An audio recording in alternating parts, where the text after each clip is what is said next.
All right, guys, we are back. The moment you've been waiting for. I don't know, maybe you have. I mean, I've been waiting for it pretty much all day. Had all sorts of issues streaming wise. Streamlabs is just not really helping out, so we're doing our usual Streamlabs and OBS at the same time. Not the most ideal, but it's going to have to work. But we are going to be talking about the Rams and we're going to be talking about the NFL draft, and we're going to combine those and come up with our 2.0 mock draft, our final mock draft of the year, because the draft is actually tomorrow, believe it or not. So that is pretty crazy when you think about it. But it is going to be trades. It's going to be surprises. It's going to be, uh, a mock draft that essentially covers who I think the Rams could actually go after. It's not necessarily guys that I would want, and I'm not saying that I wouldn't want them. But this mock draft, I think, is going to be somewhat accurate to what I believe the Rams would go after. And I had some help from my buddy Blaine, just, brainstorming a little bit, talking about who we think, different guys, where they could go and whatnot. So I think I have a pretty good idea of where I stand here. And so we're going to start off right off the rip at pick 115. You heard that right, 115, not 104. I have the Rams trading out on day 2 with the Denver Broncos, and they end up acquiring 2 picks via this trade. Of course, now they're going to swap here. I'm going to hit Denver up with pick 104. In return, the Rams are going to acquire 115 and 152. I think this is very realistic. I think you have the second to last pick in the third round. I think there's a very good possibility that they do end up trading down, and I don't think it's a bad thing either. There's a lot of talent there. It's going to depend on who's available. Don't get me wrong. But I do think the Rams want to get some more picks, and I think this is a prime position for them to trade down here. That's why I have them doing that. And we're going to start off with the first pick in this draft and this mock draft, and that is going to be the talented Sam Houston State cornerback Zion McCollum. I gotta say, I'm blown away by this kid. I really am. He didn't end up grading my top 10 cornerbacks, and that is not a knock on him. For anybody that's going to ask me why he wasn't there, it is not a knock on him. Essentially, this is somebody who has elite level athleticism, gets a 10 RAS, relative athletic score out of 10. He's one of the most athletic cornerbacks to ever play the sport, essentially, is what we're getting at here. He ran a 4.3 40. He mirrors well. He's got great footwork. This is somebody that's twitchy. He's going to undercut routes with his, short area burst, if you will. And he's got sustained long speed, where I'm not saying he's going to run toe-to-toe with Tyreek Hill, but I don't think he's going to be that far off either if he ever has to do that. He's a physical downhill tackler. Love to see that. He's not going to make any of those career decisions, if you will, stepping out of the way, letting a guy, do his thing. No, he is going to, be right in the face, and he's going to make a play, and he's going to tackle, and that's a big thing that I look for in cornerbacks. So I'm a big fan, big believer, in this pick here for the Rams. I think McCollum fits what they look for here. Just, the size, speed. You're talking about a 6'2", 199 pounder, and this is kind of where I'm going here. Ready to be a demon on special teams, in my opinion. Obviously, the speed's there, the tackling effort's there. He played special teams. He's a 2-time captain. This is a guy that took snaps at every area in the secondary. 5-year starter, smart, instinctual, and at the end of the day, the biggest knock on him is the little things. He just needs to fine-tune his game to the NFL level, and that's going to come. I think you're looking at a guy who, he's at Sam Houston State. Sure, okay, maybe he does this thing here that they don't want to teach in the NFL. I think there's going to be fine-tuning involved, and so for that reason, I think he has a chance to fall here, and I have the Rams taking Zion McCollum out of Sam Houston State. He's going to be right in the mix to start alongside Jalen Ramsey. I think he can push Rochelle. He can push David Long, but regardless, I just said he played snaps all over the secondary. He can play inside. He can play outside. I trust this kid at the end of the day, and I trust the coaching staff. So, I think he's going to make a lot of sense for the Rams here at pick 115. If you're new here, you're brand new, you didn't hear why they're picking at pick 115. I have a trade between the Rams and Denver Broncos acquiring 115 and 152. In addition, the Rams send pick 104, and I forgot to mention this, a 2023 sixth round pick to move up here, or rather move down, but get another pick here in the fifth round. So we're going to move on to this next pick here. I think McCollum helps out the secondary, addresses a need. So I felt good going with that selection. Obviously, you guys know I love Monteric Brown. That doesn't change anything with Brown. But we're going to move on here to an edge defender. It is Dominique Robinson from Miami, Ohio. You're talking about a 6'4", 253-pound edge defender. And this is somebody I had to go back and watch more film on, but I really do like him. I like his abilities. This is somebody that I think has, a big time athletic nature. He's a former quarterback converted to wide receiver, then converted to edge. He's got ridiculous athleticism. He's very raw. And I think when you make this pick, you're banking on your coaching staff, which luckily enough, the Rams have a pretty darn good coaching staff that does develop these guys.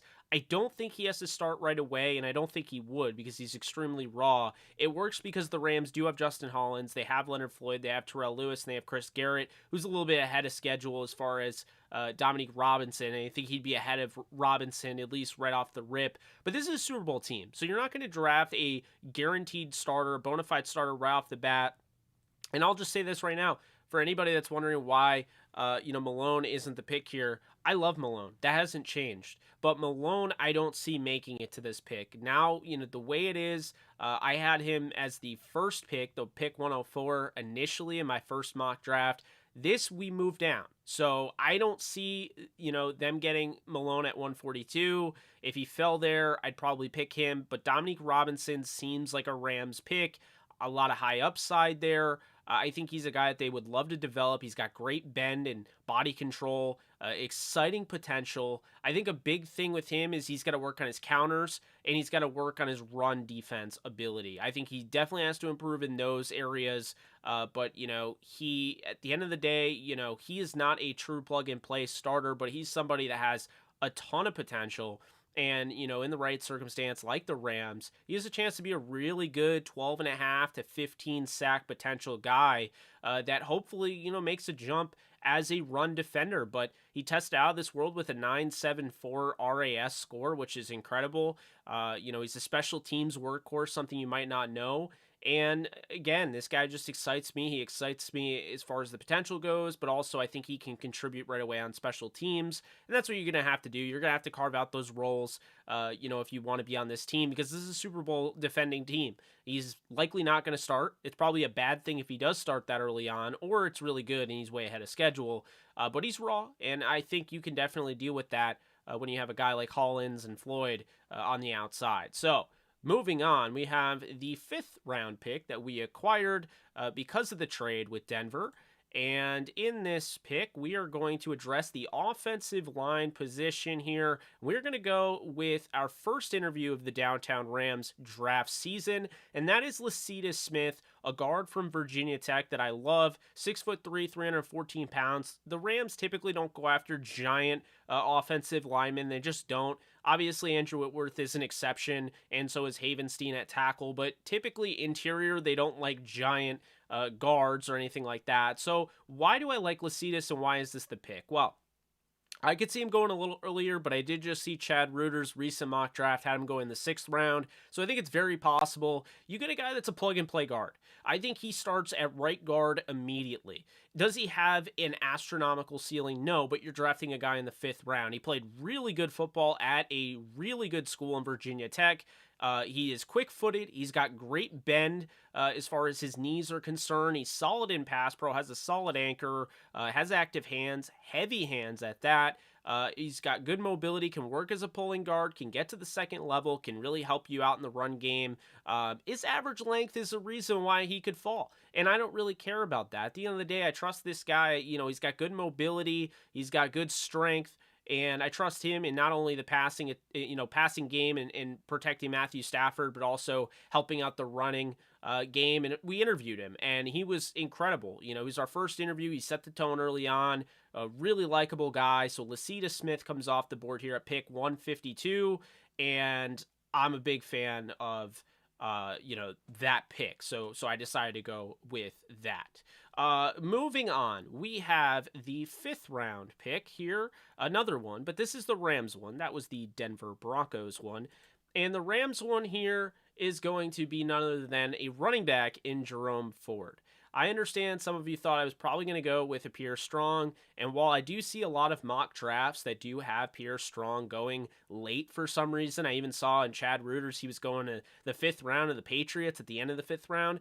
I don't see him falling that far. I think he's got an incredible amount of athleticism. He is a 1,000-yard rusher in the right circumstance. So we move on here to another guy that, for whatever reason, is unbelievably underrated in this process. He's my number 2 running back, and that is Jerome Ford out of Cincinnati. Look at a guy who had 19 touchdowns, a 1-year starter, transfer from Alabama. You look at a 5'10", 210-pounder. This is somebody that can definitely, lay the wood as far as power's concerned, but it's really impressive how often he is able to explode. A 4.42 speed. This is somebody that he was 4th in college as far as explosive run rate, and he was only behind Kennedy Brooks, Breece Hall, and Brian Robinson for forced missed tackles accumulated per attempt. So this is somebody I think really comes right away. He's really an all-around running back. Again, 1-year starter, transferred from Alabama. You can understand why.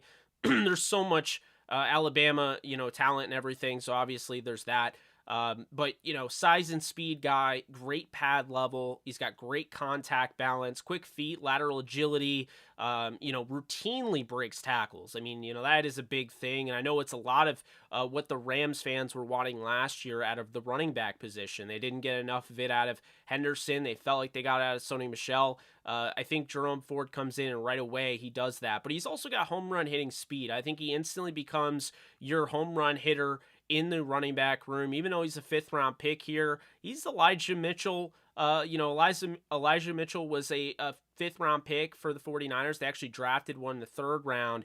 And so, I think he can be that guy. Jerome Ford is a 1,000-yard rusher in the right circumstance, just like Pierre Strong. And again, Ford is a big reason why Cincinnati was able to get to the college football playoff. 19 rushing touchdowns, has a nose for the end zone, runs hard and powerful. This is a guy you want in your backfield at the end of the day, and I think the Rams are going to be very interested in his type of back, especially interested in that position. They are drafting a running back. I don't know when, but I think taking one at 175, if it's Jerome Ford, is a hell of a steal. He's my number 2 running back in the draft.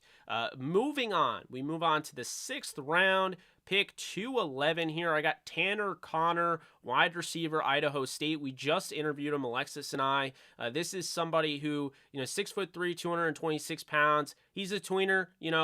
What do you want him as? A big slot, an outside guy, a tight end. Different teams around the league, he told us, view him differently. It's actually 33% all across the board, he said.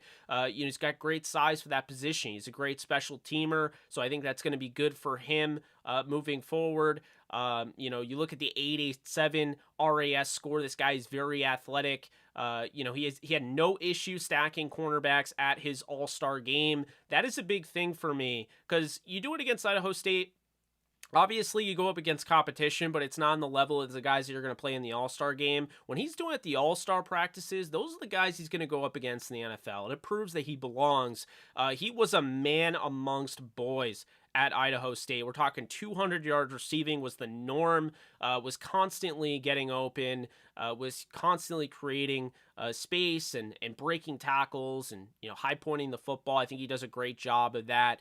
And like I said, he's got positional versatility here. Why would the Rams draft a wide receiver? Well, I don't think they're going to draft one early, but drafting a guy like Tanner Connor, I think, makes sense. You add depth to your offense. I think this guy has a lot of ability, and he's starting to really climb up, certain draft boards. I don't think the NFL is going to draft him super high because he's out of Idaho State. And ever since, COVID and all that, the smaller school guys aren't necessarily getting as much pull as the other guys of the big schools. But if he does go, decently high, then the Rams are probably out of the equation. But I like him here in the 6th round. I think it makes a lot of sense. High upside. And you put him in that receiver room. You put him with Eric Yarber, and yeah, you watch what this guy can do. I think at any rate, he's insurance in a very loaded receiver room at pick 211. Now, pick 212, you're going to know this guy. And you might be like, Jake, he's not going to be available. Before you say that, hear me out. It is going to be Damone Clark, the linebacker for LSU, 6'2", 239 pounds. I understand some of you have seen mock drafts where this guy goes 2nd or 3rd round because he's got 2nd or 3rd round film. But here's why he's going to be available here and maybe even past here. At the end of the day, as sad as it is, this is the reality of the situation. Damone Clark is a day 2 pick on tape. Damone Clark is great, okay? He has outstanding tape. Easily one of the most talented pure inside linebackers in the draft. Fantastic lateral range, sideline speed, long arms, violent, true sound tackler, all of that, right? His reaction's a little bit of a weakness, and, that is a concern, but that's like really his big weakness here, except for the biggest issue. The biggest issue is, unfortunately, throughout this draft process, despite having a 9.86 RAS score out of 10, which is incredible, he's incredibly athletically gifted, he's a great football player, we've already established that, but unfortunately during this draft process, it came to fruition, or it came to the idea that he has to get, I just totally lost my train of thought, but he actually has to get a procedure done. It's a spinal fusion surgery that will force him to miss 2022, and who knows after that. He's got an issue with his spinal cord, and that is a big thing. That's why day 2 on tape doesn't necessarily mean day 2 in the draft. It's not, I tore my ACL, I'll be back next year.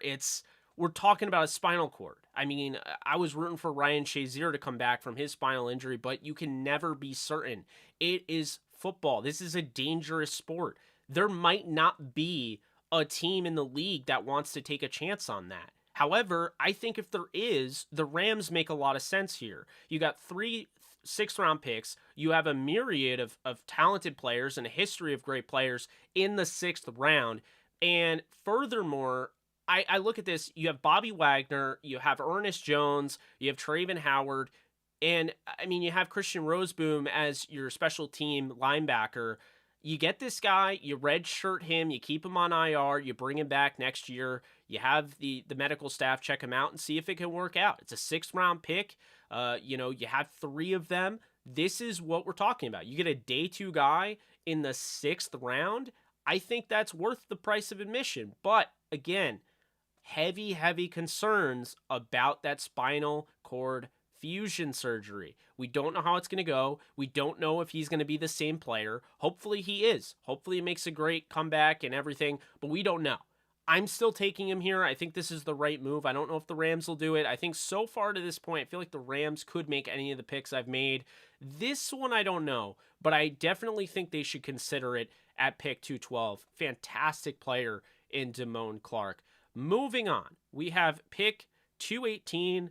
This will be very familiar for you because it's the same freaking pick I made the last mock draft. Why change it? I love Quentin Lake to the Rams. I think it is a perfect fit. I think this is somebody that gives you intelligence, toughness. He's got range. He's a special teams ace. Obviously he played at UCLA, so I mean, there's obviously a connection there. He's got some question marks at safety he's coming into. I mean, Nick Scott is there, but what about Taylor Rapp? What about Burgess? What about Fuller? A lot of injuries in that back end of the secondary. I would not rule this guy getting an opportunity to play during the season if they draft him. We interviewed him. He's incredibly likable. He's got adequate ball skills. Again, same pick because there's no reason to change it. And we'll move on to the next pick, which again, there's no reason to change this one either. It is Blaze Andrews from Minnesota, who, since I put him there, I got his testing numbers, and wow, he is an explosive athlete. This is somebody that I finally have figured out while watching the tape. 7th round pick and 238 overall.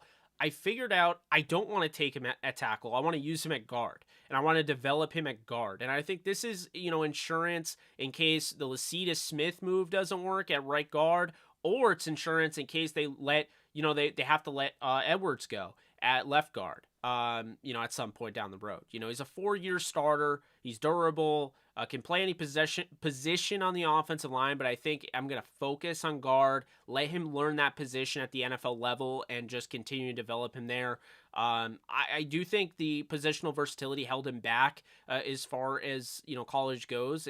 Obviously I don't want to hate on him for that, but I do think, having him learn all different positions and playing different positions, it's a lot. So I think, that's going to help in the NFL if he focuses on guard.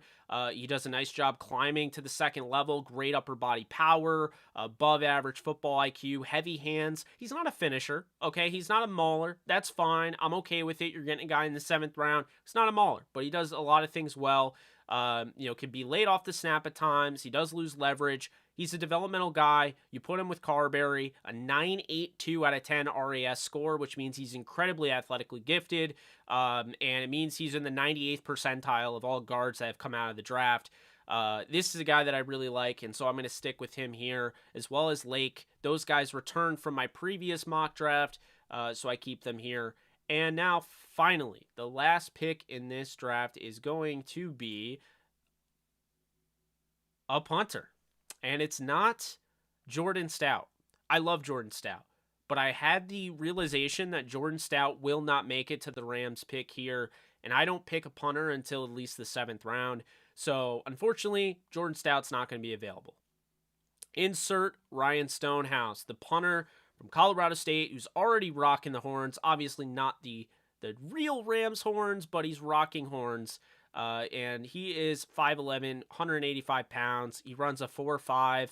I understand we're talking about a punter, but there's a lot of potential there with his athletic ability. We interviewed him as well. Love the guy. He told us he has familiarity with D. Camillus, who is the special teams coordinator for the Rams. He met with the Rams. He worked out for the Rams. He's got a killer leg. He had an 81-yard punt against Vanderbilt. The only one that had a further punt than that was Matt Ariza with an 85-yard punt the same season. He had a 0.3% average less than Matt Ariza per punt average. So that's really good. He's averaging over 50 yards per punt. That's really good for college. He met with the Rams, familiarity with De Camillus, and I just think he fits the need for the Rams because right now they do have Riley Dixon, but that is definitely a signing for a battle. And I think they're going to have a camp battle. They've already done their due diligence with punters for a reason. They're going to at least draft one in the 7th or sign one UDFA. I wouldn't mind if they signed Stonehouse, but why not draft him? You have a 7th round pick. And some of the guys I saw there, I just felt like they weren't going to make the roster. At this point, you have so many picks. You can only draft so many guys before you start cutting them. Going into the cut down day, feel like you draft a punter here, and this guy is the best chance out of anybody that you're going to draft here in the 7th round to make an NFL roster because the Rams have such a loaded roster as it is. So went with Ryan Stonehouse. He's got a killer leg. He's somewhat accurate. Obviously, he's not as accurate as Stout, and he's not as accurate as the other punter we interviewed, Blake Hayes, but he's got the cannon. And he is accurate enough, and he's got the familiarity with De Camillus, so I think this is actually going to be their pick, or it's going to be their pickup in the, undrafted rookie free agency. But that is going to do it for me. I don't know why it went right to the ending screen, but it did. Appreciate you guys joining. I really do appreciate it. Glad we were able to get this thing out. It took me so long, was having all sorts of issues again with Streamlabs. That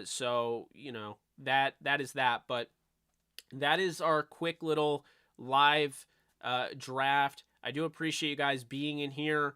We're going to be doing all sorts of stuff throughout the draft. Tomorrow, Alexis and I are going live at 7:30 p.m. Eastern Time.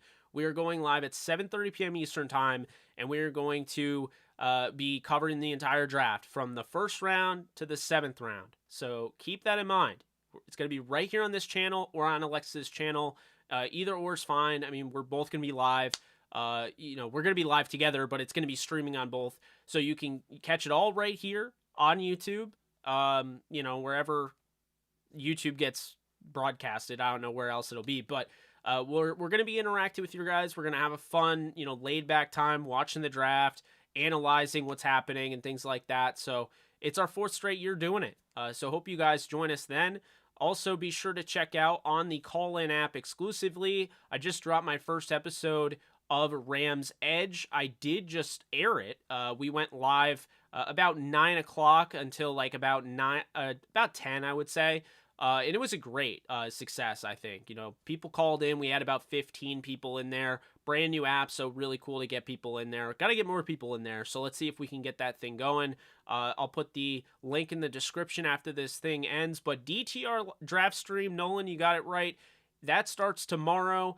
I am going to get going. I would continue live streaming, but I got a lot of stuff to do to prepare for tomorrow. So really do appreciate you guys for tuning in. Hope you guys enjoyed this. Be sure to share around. This is the final mock draft for the Rams that I am doing because tomorrow's the draft. So that's it.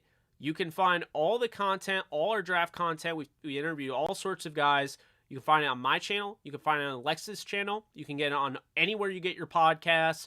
But until next time, you guys take care, and I'll see you guys soon.